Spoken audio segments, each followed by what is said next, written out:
Welcome to the counselor's office. I'm Mr. Gaming Counselor, and welcome your festive ears and hearts and minds to something different. That's right, it's a different video. It is Christmas Day, and I figured instead of just doing just a simple video game, we do something a little different. Today, I'm going to read to you how the Grinch stole Christmas. That's right, it's a timeless classic from Dr. Seuss. And I figured you guys might enjoy a little story time. So sit tight, sit down, lay down, whatever it is you feel like doing. Have a hot cocoa, chocolate, whatever it is you do on Christmas Day. And while you're opening presents with the family, just sit down and listen to a classical story with Mr. Gaming Counselor. Let's jump into it. Every who down in Whoville liked Christmas a lot.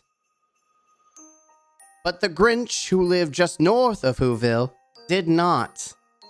The Grinch hated Christmas the whole Christmas season. Now, please don't ask why. No one quite knows the reason. It could be his head wasn't screwed on just right. It could be, perhaps, that his shoes were too tight. But I think that the most likely reason of all may have been that his heart was 2 sizes too small. You know what? I think my height is 2 inches too small. Come on, Santa. Can I grow a little? But whatever the reason, his heart or his shoes, he stood there on Christmas Eve, hating the Who's. Staring down from his cave with a sour, Grinchy frown at the warm lighted windows below in their town. For he knew every Who down in Whoville beneath was busy now, hanging a mistletoe wreath. And they're hanging their stockings. He snarled with a sneer. Tomorrow is Christmas. It's practically here. Then he growled with his Grinch fingers nervously drumming. I must find some way to stop Christmas from coming. For tomorrow he knew all the Who girls and boys would wake up bright and early. They'd rush for their toys. And then, oh, the noise! Oh, the noise! The noise! The noise! That's one thing he hated. The noise.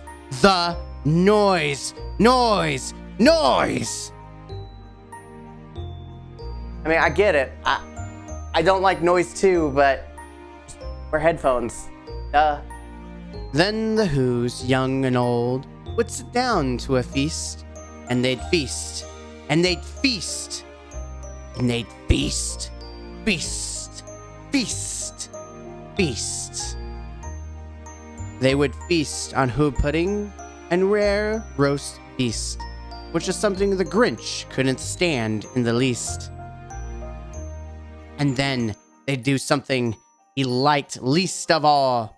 Every Who down in Whoville, the tall and the small, would stand close together with the Christmas bells ringing. They'd stand hand in hand, and the Who's would start singing. And they'd sing, and they'd sing, and they'd sing, sing, sing, sing. And more the Grinch thought of this Who Christmas sing, the more the Grinch thought. I must stop this whole thing. Why? For 53 years I put up with this now. I must stop this Christmas from coming. But how? Then he got an idea. An awful idea. The Grinch got a wonderful, awful idea. I know just what to do. The Grinch laughed in his throat, and he made a quick Santa Claus hat and a coat, and he chuckled and clucked. What a great Grinchy trick! With this coat and this hat, I look just like Saint Nick. All I need is a reindeer.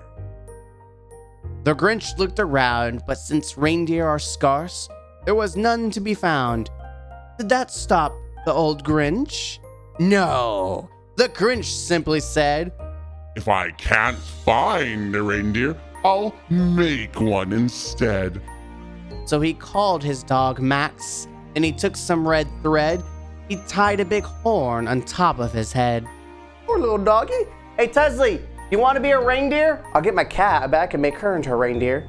Then he loaded some bags and some old empty sacks. On a ramshackle sleigh, he hitched up old Max. Then the Grinch said, Giddy up. and the sleigh started down toward the homes where the Who's lay a snooze in their town.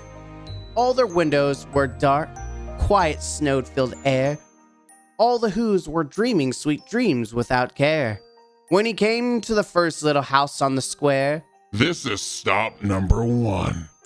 the old Grinchy Claus hissed, and he climbed to the roof, empty bags in his fist. Then he slid down the chimney, a rather tight pinch. But if Santa could do it, then so could the Grinch. He got stuck only once, for a moment or two. Then he stuck his head out of the fireplace flue, where the little Who stockings all hung in a row. These stockings He grinned. are the first things to go. Not the stockings, not the gumdrop buttons! Then he slithered and slunk, with a smile most unpleasant, around the whole room, and he took every present. Pop guns and bicycles, roller skates, drums, checkerboards, tricycles, popcorn, and plums. He stuffed them in bags, then the Grinch very nimbly stuffed all the bags, one by one, up the chimney. If he's that good at getting stuff through the chimney, can he come get my trash out of my house? It's not that bad, trust me. Then he slunk to the icebox. He took the Who's feast. He took the Who pudding. He took the roast beast. He cleaned out their icebox as quickly as a flash. Why, that Grinch even took their last can of Who hash. Yo, the Grinch stole my food. Can I get someone to reimburse me? Then he stuffed all the food up the chimney with glee. And now, Grinned the Grinch. I will stuff up the tree. And the Grinch grabbed the tree, started to shove, when he heard a small sound like a coo of a dove. He turned around fast and he saw a small Who, little Sidney Lou, who was not more than 2. The Grinch had been caught by this tiny Who daughter, who'd got out of bed for a cup of cold water. She stared at the Grinch and said, Santa Claus, why are you taking our Christmas tree? Why? But you know that old Grinch was so smart and so slick, he thought up a lie, and he thought it up quick.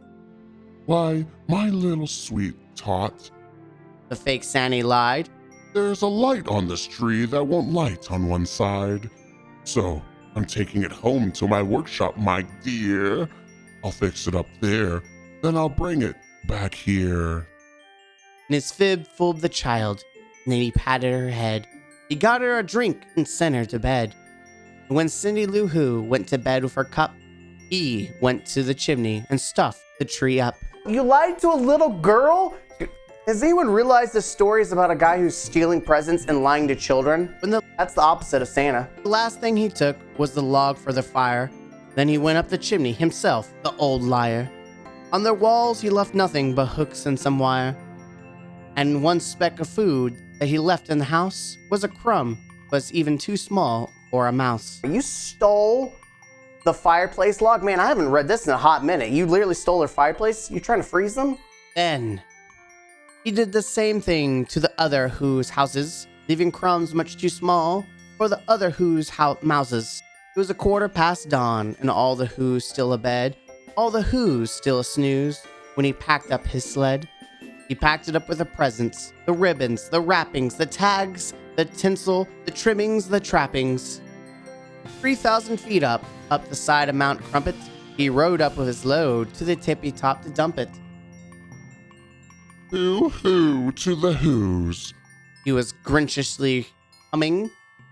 They're finding out now that there's no Christmases coming. They're just waking up. I just know just what they'll do. Their mouths will hang open a minute or two. Then the Who's down in Whoville will cry, boo-hoo. That's a noise. Grinned the Grinch. that I simply must hear. So he paused, and the Grinch put his hands to his ear, and he did hear a sound rising over the snow. It started in low, then it started to grow. But the sound wasn't sad. Why, the sound sounded merry. It couldn't be so, but it was merry, very. He stared down at Whoville. The Grinch popped his eyes. Then he shook. What he saw was a shocking surprise. I mean, what do you expect? Christmas isn't about material objects. It's about family. Every Who down in Whoville, the tall and the small, was singing without any presents at all. He hadn't stopped Christmas from coming. It came. Somehow or other, it just came the same. And the Grinch, with his Grinch feet ice cold in the snow, stood puzzling and puzzling. How could it be so? It came without ribbons. It came without tags. It came without packages, boxes, or bags. And he puzzled 3 hours till his puzzler was sore. Then the Grinch thought of something he hadn't before. Maybe Christmas, He thought. doesn't come from a store. Maybe Christmas, perhaps, means a little bit more. Good for you. You learned that Christmas is more than material objects. And what happened then? Well, in Whoville, they say, the Grinch's small heart grew 3 sizes that day. And the minute his heart didn't feel quite so tight, he whizzed with his load to the bright morning light. And he brought back the toys and the food for the feast. And he himself, the Grinch, carved the roast beef. Moral of the story is, still presents, still people's food, and you will grow. No, that's not the moral of the story. The moral of the story is Christmas is more than materials. So even if you're out there and you're not getting that new Xbox or bicycle, as long as you have each other, that's more than enough. Thank you guys. I'm Mr. Gaming Counselor. I hope you enjoyed The Grinch Who Stole Christmas. It's a different video, but I figured, something a little bit more than just video games would be great for the holiday season. I hope you and yours have a fantastic Christmas. If you don't celebrate Christmas, have a fantastic holiday. And if you don't celebrate a holiday at all during this time, I wish you nothing more than the best of times. Nothing more than quiet and peace. Enjoy your family and all that you do. I thank you guys. I'm Mr. Gaming Counselor. Thanks for coming to the counselor's office. Don't forget, don't worry about gaming out. How about you just enjoy your time with the loved ones that you have?